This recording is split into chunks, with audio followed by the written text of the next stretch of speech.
जोंनि बड'लेण्डनि सिङाव थानाय मानिजाथाव रायजो राजा नोंथांमोन, मानोना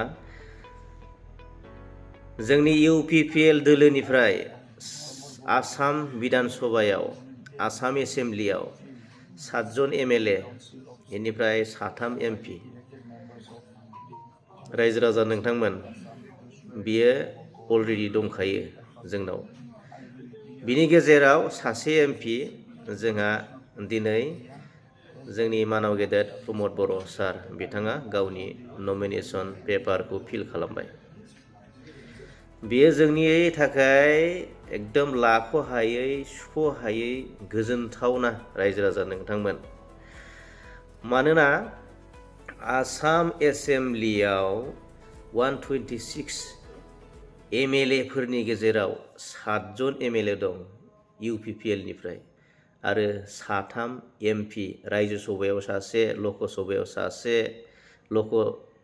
रायजो सभायाव 2, लक सभायाव सासे, आरो खोनाबावदों मिनिस्टार बिबान मोननो थांगासिनो दं जोंहा।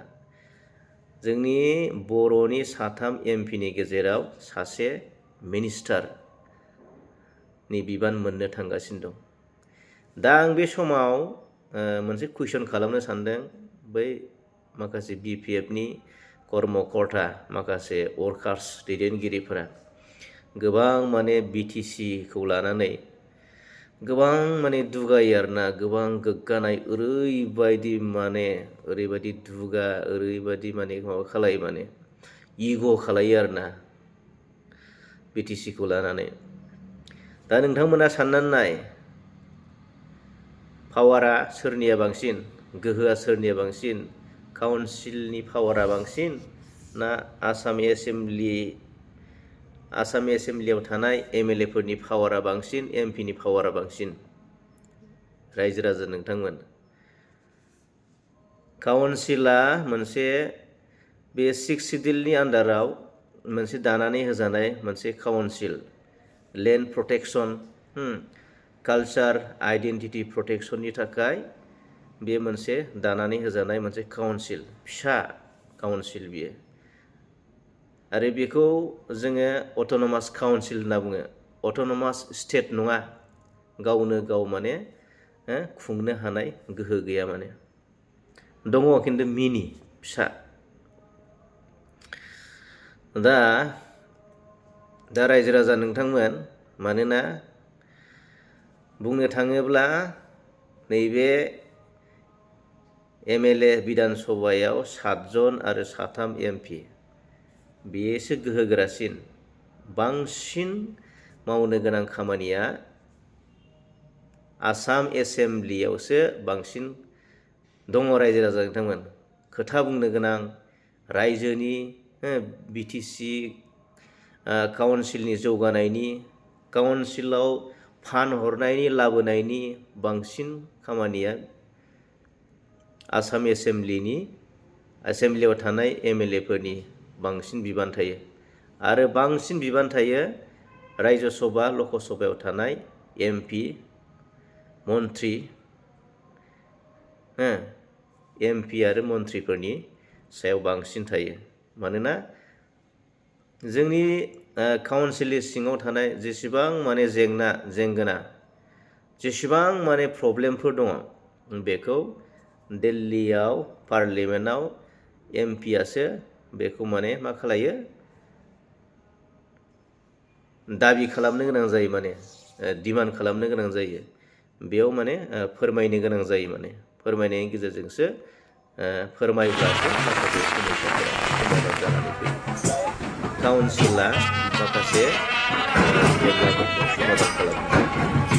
खालि काउन्सिला जोंनि कालचार, हेरिटेज, लेंगुवेज, ओमफ्राय लेन्ड प्रटेक्शन, नङा होमबा, प्रिजार्भ खालामनो थाखाय काउन्सिला मोनसे मिनि गभार्नमेन्टआव माने इलेक्सन जारायनो हायो, आरो बियो डाइरेक्ट फान्ड मोनो। आसाम सरकारा हरब्लासो मोनो।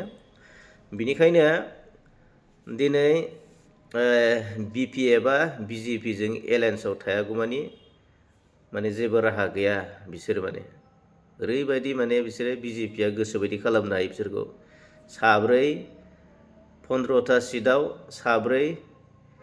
साब्रै बिदोंमोन नङा होमबा MLA सिट BJPनि कनस्टिटुवेन्सि सिट साब्रै होनो गोनां जाबाय दा बे होनायनि सायाव दाख्लै जि दावराव जादों सियार बुख्रुबलायनाया रायजो राजा नोंथांमोन थिग बेबायदिनो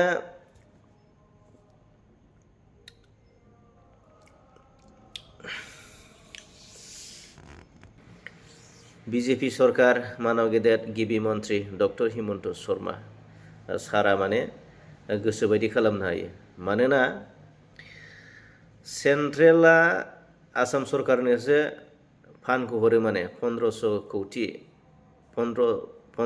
कौटि माने रांखौ आसाम सरकारनोसो हरो आरो आसाम सरकारा काउन्सिलाव होयो अननानै दा बेसे होयो बेसे मायो जों बेखौ मोनथिया नाथाय आसाम सरकारा काउन्सिलनो होयो दाथ' जेब्लासिम नैबे माने आसाम एसेम्बलि बिधान सभाया माने इलेक्सन जाखांनायनि उनाव सरकारा पावाराव फैफिनागौमानि BJPआनो जा कंग्रेसआनो जा बबेबा मोनसे दोलोआ पावाराव फैफिनागौमानि फैफिनब्लासो माने काउन्सिलफोरा फैसा मोनगोन दा जेसेबां जोंनि मोनदांनायाव दा नैबे 2026नि MLA बिसायख'थिनि मुङाव दा जेसेबां बे BTCआव थानाय माखासे मोनबा माने मा होनो बेखौ केटेगरि ना मा मोनबा गेरेन्टि होदोंना 2 लाख होनाय 1000 होनाय 1500 होनाय 15,000 होनाय दा बैफोर फैसाफ्रा नैबे जा मानव गेदेर हिमन्त बिश्व शर्मा सार बिथाङानो गासिबो मेनेज खालामजोबनाय माने BTCआव दा फान्ड गैया रायजो राजा नोंथांमोन मानोना दाख्लै जि बाजेट 101 कौटि बियो इलेक्सननि उनावसो जागोन दा जिथुनाखि इलेक्सननि थाखाय जा मामायानो सोब मेनेज खालामजोबदों रायजो राजा नोंथांमोन थ' बेनिखायनो इसिबां गोग्गानानै माने इग' खालामनानै लाब गैया आरोना एबार UPPLआनो 15टानि गेजेराव 15टा मोननो थांगासिनो दं आरो रायजो राजाफोरा मोनथिबाय बुजिबाय माने UPPLआनो साबसिन मारमोन प्रमद बर'नि दैदेननाय सरकारनो मोजांमोन थेंक इउ